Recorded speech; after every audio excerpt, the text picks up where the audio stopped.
Well, good evening everyone and welcome to another edition of The K-Secret Life. Well, you're all in for a treat again as another interview is on the cards tonight, and we're also going to have another person making their debut on my video blogs. Joining me on the line at the minute is a man who has been described as one of the most unique singers ever in British music history. He was described by TV presenter Graham Norton in his own words that he just keeps getting better and better. His last single he released was back in 2014, and this was when 4 million listeners listened to this lad belt out to When You Left Me on BBC Radio 2. A lot of people may have been wondering where is he these days and what is he up to.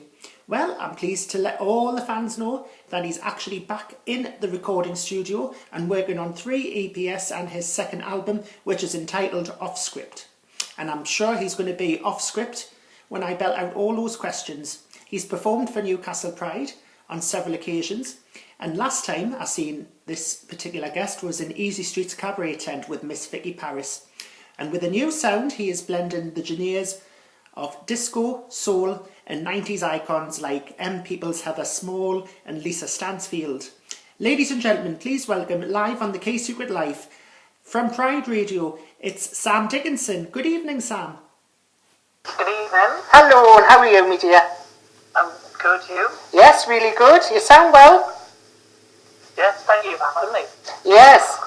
Right, my first question to you is, from the start of your music career, did you know all along that becoming a professional singer was something that is described perfect and fitting for yourself? Because when I listened to you out at Northern Pride belting out the tunes, I thought to myself, he's a really good singer and you are determined to make a success of your career. Can you give me a bit more detail on that?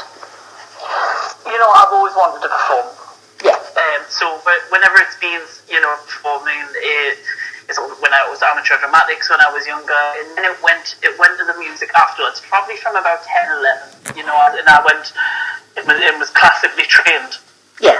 And the one thing that I picked up from the classically trained is it puts the strength in your voice. It does. And it makes you a lot more comfortable with your performance. But one thing it doesn't do is bring your emotions to music, and that's where I think it's most powerful.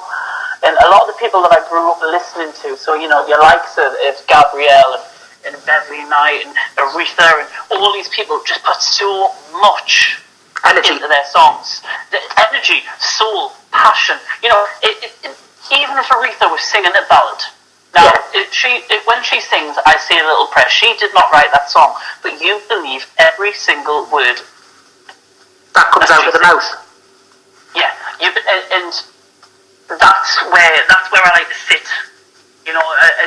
It's not all about singing every single possible note that you can, but it's about somebody watching you on stage, like you said, you've watched me before, and believing what I'm singing about. Because it's all about creativity as well, isn't it? Oh God, yeah, of course it is. Of course it is. Creativity in so many different aspects. Creativity in how you look, or creativity in what you're writing about, sounds, everything. Because everybody's different these days, aren't they? Yeah, they are, but everyone still likes to sort of pay a nod back to something in the past, So whether it's the 80s, for example, or the 60s with soul and Motown. My last album paid a nod back to Motown and Stax. New records and new music's paying a nod to the 80s. Yeah. I've mentioned before, I've seen you at Pride venues, and obviously, as you open yourself and myself too, you're an openly gay man. You have received a lot of support from your LGBT fans as well as heterosexual fans. Do you feel more and more happy and confident that the fans like them are helping you feel stronger each day? Oh yeah, definitely. After the first album, I took some time off with anxiety and depression, and I was decided I was going to be open about it, because for me that's how I coped with it, and that's how I dealt with it. And I posted something on Facebook, and it was When You Left Me had just been played on Radio 2. I was getting requested interviews left, right, and centre. I was about to go on a UK tour. I'd sold out a London show, which I ended up having to cancel, where record labels were going. Major record labels were going to that show to take a look at me. Yeah. And I posted onto Facebook and said, I can't do it.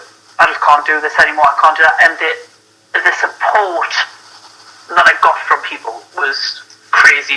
Reggae, Weather Straight, was just unreal. The messages, I had one man, and God bless him, sent me a message, and he'd just been diagnosed with cancer.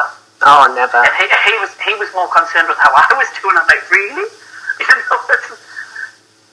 So it's nice to have like that backup support in place, isn't it? I'm so lucky because I've got the LGBT community. I'll perform at Pride events up and down the country every year. People come and pay money to come and see me perform. I'm so lucky as well. And I'm also so lucky as well because I think that music also it goes past sexuality and it goes past gender. It goes back to that feeling. It does, yeah. And perhaps I write it more. The last album was all about being wronged in relationships and things like that, and this album's more about self-empowerment. But I think that's themes that the gay community can relate to. It's like when you're writing lyrics up. It's like writing a story, isn't it? It's like being an author. Yeah. And whenever I write a song, I start with a spider diagram. Like, for example, I've come a long way, etc. Well, I tend to in the middle, right? For example, I've just wrote a song called "Feeling Alone," which is going on one of the EPs. Yeah. And so I'll put "Feeling Alone" at the beginning, and I'll branch off and I'll just write things. So, for example, what am I feeling alone about? Feeling alone is that lack of conversation to yourself, and I just jot off all these ideas, and then I try and come up with some, say, phrases or things like that, and work on the song that way. Yeah, well, that's good. So you're working on a new album, as mentioned in the introduction, called Off Script. Tell me and the viewers watching that you did have an old title for the album, but you decided to do some changes. Was this something you and your studio buddies decided together? Yeah, it's had about 3 names now. It was originally going to be the Mr. Dickinson Experience, and then people said, that sounds a bit formal. But I was trying to do something retro with it. Then it got changed to Auction Dreams and Battle Shields, and that's actually a lyric from a song called Stolen. It's all these auction dreams, they will need their battle shields to fight for what you want, to fight for what you believe. And so that song's all about fighting for you as a person, and you shouldn't be ashamed of who you are. And that's where that title came. And it's all about free speech as well, isn't it? Yeah, exactly. And we changed the title to Off Script because there's a song on the album called Off Script. But the idea behind that song, I wrote this with an amazing songwriter called Happy Murdoch, and the idea behind that song is there's no set formula to a relationship, a friendship, to any form of human connection. There's not a set formula. It's, in this day and age, it's not meet someone, get married, have 2.4 children, that sort of thing. It doesn't matter who your partner is for gender, size, race, age, sexuality, anything like that. Yeah, and that's where we're saying we're going off script. We're going away from what the written formula should be. Yes, and that's how you're presenting it for your next album as well. But with a killer disco sound to it as well. Yeah. You wrote a song for your late second cousin, who I believe is your mum's cousin, called Lift Your Head. Yes. Your family members must have been so emotional, and I bet they were so delighted as well that you dedicated your heart, soul and energy into writing this song as a dedication to her memory. Yeah, that song is it's such a special song. And I remember writing that song. And what happened was it was a Sunday night and I came home from work. And I lived with my mum and dad's at the time, and my mum had said, Sam, Christina's got hours left. Yeah. Christina was 50 and she had cancer, and she goes, she's got hours left. Oh, right. Ooh. And I still went to this songwriting session with the band that I was in at the time. Yeah. And they were doing all these funky things, and I was just sat there and I was like, no. We need to do something thoughtful, something meaningful. And they just started playing these chords, and I said, lift your head, don't forget. Okay, and all that came from it. Did you get to hear that song, if you don't mind me asking? No, she didn't. She died the next morning. Oh, I'm sorry. But it's still a positive message in that song. I never performed that song with the band because the band just didn't like it. That song only got performed live when I went as a solo artist and done it myself. And we recorded it for the first album, and it came out as, I think it was the third single of the first album. And for the video, I wanted people that I knew that were affected by cancer to come and take a part. And what they done is they took a sheet of paper and a marker pen and they wrote down how cancer affected them. Whether it's terminal or not terminal. You know what? It didn't matter. It didn't matter. Well, of course it matters, but it didn't matter what the message was. The point was is that it doesn't just affect that person; it affects everyone. And everyone held up a card in the music video, which is on YouTube. Everyone held up a card, and you couldn't read those cards until the end of the video. You saw people lift them up, but you didn't get a chance to read it. And looking at it, I'm so proud of that video. That video has got my family, and it's got my nana in, who passed away last year. So it's even more special for me, you know. And I took when my nana died, I took a screenshot of her part of the video where she's holding up her card, saying how it affected her. And I've printed it, it's framed, it's on the wall in my house, you know. And like a memoir thing. It was, it's such a special song for me. Yeah. And I know it's a special song for fans of my music, because heaven forbid if I didn't perform that in a show. I tell you now, I've got one person that comes to my shows all the time. In every show that song's filmed, and she'll come to me afterwards and go, I took some videos ago, let's have a look and lift your head. And it's always there. Always there. The memories always, live on, don't they? They're always there, day by day. Yeah, exactly. When you're preparing to perform on stage, can I ask, are you nervous, excited? What emotions do you have when you get up on stage? I do get nervous. I do get nervous. I pace. I have to walk up and down in the dressing. The nightmare when obviously the grass and everything, but I get nervous, and then the second I walk on stage, I'm fine. Best thing to do is just have a couple of shots of sours and then just be all confident and watch out. Never mind that. I have shots and eat whiskey. It's fine. Well, never mind sours. We go for the hard stuff. Yeah. Well, it's like Mike Neville when he read the news. He's never ever read the news sober, from what I hear. Honest to God, never. I've never heard that. I've never heard that. People were asking him, could you ever read the news sober? Oh, no, I couldn't, he said. Calms his nerves, man, when he does it. Have you performed, Sam, with any other artists on tour? Have you done any backing vocals? No, I haven't, but Nikki French has done backing vocals for me. That was a long time ago now, that. Yeah, she's a regular face on the gay scene and Northern Pride. The first time I played Pride was in 2009. And I'd done the set and I came off stage and said, will you come back and close the show? Because I performed Heather Small's Proud. And I went, will you come back and close the show? Yeah, of course. So everybody came on the stage, we came back on the stage. And has Heather ever heard you perform that? I don't think so, no. No, I was very drunk when I met her. I'm sure she would have loved your cover. You should duet it with her. It's not something I brought up with her. Have you had any struggles or difficulties during any point when you're in the recording studio? Oh yeah, do you know what? There's just some days you have these days at work, right? And just nothing goes your way. You know, you can't hit a note, you miss cues, you get your lyrics wrong, or the words won't come out. Yeah, you know. I have had days. I did on the first album more so with this album. I think because on the last album, I wanted it done, and this album I just took and the EPs. I've just completely taken my time. Yeah. So this time round, I haven't had that too much. I think because it's been less pressured on me this time. Right. It's much of a relief, isn't it?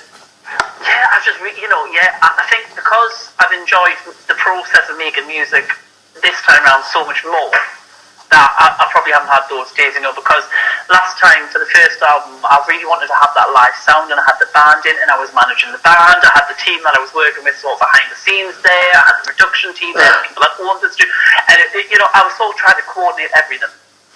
Just like picking it all together so everything doesn't go wrong. I didn't always have my mind on what I was going to record. Sometimes something would play up and you're like, what am I saying again? Yeah. That type of thing. Yeah. But this time round, I've not had that because, like I say, it's just been a lot more staggered. I've spent a lot more time doing this, doing that, and getting everything prepared and writing. Because this time, I've worked just with producers and DJs. It's been a lot. it's been a lot more enjoyable from that front. Yeah. Oh, this is a good one. Who would you most definitely duet with on a single? Oh God, there's so many. I've mentioned them. I've mentioned Gabrielle. I've mentioned Beverly Knight, Misha Paris, Aretha, Stevie, Anastasia. Anastasia, yeah, of course. How long are you gone? Now I could imagine you two singing "Left Outside Alone." Oh, that is an amazing song. Someone in the music industry said to me once, and they said that if you ever got signed to a major label, there is one artist and one artist only that I would get you to duet with. I said, come on, tell me who is it? But Mary J. Blige. They went, that would just, the way the style of vocals from both, that would be perfect. I like Family Affair and her duet with George Michael. I love Mary. Well, that's probably where you got it from. Yes. Now, you hosted a slot on Pride Radio in the past, from what I gather. Are you still mixing in with that occasionally? I haven't done any in a while, I haven't done any, and I miss it. Honestly, I miss it so much because I just enjoy. It was a Saturday morning. I just really enjoyed going to the studio and just playing music that I enjoyed. It was a big therapy when I went through anxiety and depression, and it was a big therapy for me because I could go and do something that I enjoyed where people were listening, and you were still to a degree in the public eye. Yeah. Certainly in the Newcastle LGBT and beyond LGBT scene, you're still in the eye, but I felt like I didn't have the pressure on me then. Yeah. And it was such I think I'd done it for 2 years. It was so enjoyable. I really miss doing Sam on Saturday, and if I could do it every week, I would. I'm sure they would be more than happy to have you back if they had asked you. Well, watch this space. That's all. Watch this space. What's your favourite food and drink? Going off music now and a little bit personal. What's your favourite food and drink? I'll let you guess. What do you think my favourite drink is? Vodka and Coke. No, I can't drink vodka. Whiskey. I can't drink vodka. I like whiskey, but no. Gin? Gin and wine. Gin and wine are my favourites. Oh, I've tried gin once. No, never again. Oh, well, someone said this to me the other day. Oh, no, that's horrible. I was like, are you joking? Vile. Beautiful. Vile. Have you had any funny laughter moments in your career? And if so, what's the most funniest moment? Oh, you all put me on the spot there. I have. I can't actually think anything. I think it's probably more. I've never fell on stage, touch wood. It's probably little things like when I played Pride this year in the Newcastle Pride in the cabaret tent. Yes. Well, can you remember the weather was horrendous? Oh, I honestly, it was like pouring it down, wasn't it? Yeah. And I thought it was a good idea to wear white jeans. Especially in the rainy weather. Yeah, well, exactly. And I had to walk through the field to get, because I remember it from the year beforehand. Yeah, there's a dressing room area, but everyone can see it, so I thought, I can't get changed there. So I got ready before I got there, and it was bucketing down with rain. Did you have like a raincoat with you whilst you were running? I had an umbrella, but then I got backstage and I had a look, and there was just mud all the way up these white jeans. I couldn't get the mud out of these white jeans. So if anyone watching or listening to this knows how to get mud out of white jeans, let me know. But the mud went all the way back up, and I remember just doing the full setting that I can't turn around. Everybody will see I can't turn around. So I was very conscious of how I was moving for that half an hour on stage. Now, Sam, I'm going to have to ask you this, mate. I know you're going to probably go a little bit off it, but I think in a way it will help us both and help the public with this question. Now, they've been asking if you've ever appeared on X Factor. Can I just confirm, are these information? Is this information true or is it not true? What do you want to say it out there to the public? It's not true. I've never been. I've never been on X Factor. They ask pretty much every year, I think. Yeah, they ask every year, and I get the voice every year, and then this is a new singing show comes up on TV. I get asked for that. I know I'm not the first person to ask, and I won't be the last. No, you won't be. I got booked for a gig once, and they've done all the posters as seen on X Factor, blah blah, and everything like that. I've seen the posters there, and you're thinking, I haven't been on bloody X Factor. I've never been on X Factor. Hey God. I think this was the year Sam Brooks was on. Remember her? Yes. I think it was that year, and I said I've not been on X Factor. Oh no! Will this nightmare ever end? That's the only thing. well, when we sent these posters to print, we're just going to have to pretend. No, Lord. Now, I know you're not a full-time singer, but I believe you work in retail, is that correct? I do, yeah. Yes, obviously we'll keep the company anonymous just so you're not in any trouble or anything. But I believe you work as an assistant manager, is that right? I do, yes. Do you enjoy your job? I do, yes. What's the most challenging aspect about it? You know what, put me on the spot. Sorry, I don't mean to. Do you know what? It's every job has its challenges. Yeah. And it just differs from job to job. Just because something's challenged doesn't mean that you don't enjoy it or anything like that. I do enjoy what I do. Most of the time. I'm very grateful for the job that I have. Yeah. Most of the time it should be okay because obviously you're assistant manager, but sometimes you're acting as manager when the manager's off. And you've got all that responsibility to take on. Yeah. But does it help most of the time when you've got staff running things as well as yourselves? Because obviously that allows you to focus on things in the back shop and etc. Well, yeah, the thing is, with the company that I work for, you couldn't do it if you didn't have 100% teamwork. Yes. I've worked for other places before where you could have the odd little slacker here and there. There is no room for that. Yes. At all, where I work at all. So everyone's a team. Everyone's a team, that's the main thing. Oh, I'll finish off this interview, Sam. Northern Pride, will you be appearing this year? I've not been asked, so I think we need to set a petition up. Never say never. Well, put it this way, I need to perform next year because that's my 10th anniversary. I shall speak to Mark Nichols and I shall get him to speak to you. I shall speak to Mark Nichols as well. Oh, very good. Mark, if you're listening, get this boy up for Northern Pride. I demand it. But yeah, do you know what? Pride is an amazing thing. Yes, it's all about having a good time and showing everybody what it's all about. And I think sometimes we forget the full meaning behind Pride. You know, I went to, just to sort of put it in context, I went to Zimbabwe last year. Right. When Mugabe was still there, and we stayed with some friends who are a gay couple as well. And do you know what? They're not legal. Aye, that's something that needs to be challenged. Isn't that crazy? It's weird. How can we say that about people in this day and age that you're not legal? It is disgraceful. You are not normal if you're homosexual or bisexual or transgendered. Yeah, you know, at the time you had a president coming out saying that you're worse than pigs and dogs. And do you know what? We have great, we don't have 100% equal rights in this country, but we are a lot better off than other countries. Yeah. And if anybody ever says to me, why do we have a gay pride? That is why we have the gay pride, and we need to remember that. And I'll tell you which certain president does need shot in this world, and it features on the lyrics Nelly the Elephant. Well, speaking of that, I've actually worked with a really, probably one of the biggest soul bands in the world. This is a little bit of an exclusive. One of the biggest soul bands in the world, and I've written and I've recorded on their new album, which is coming out in September.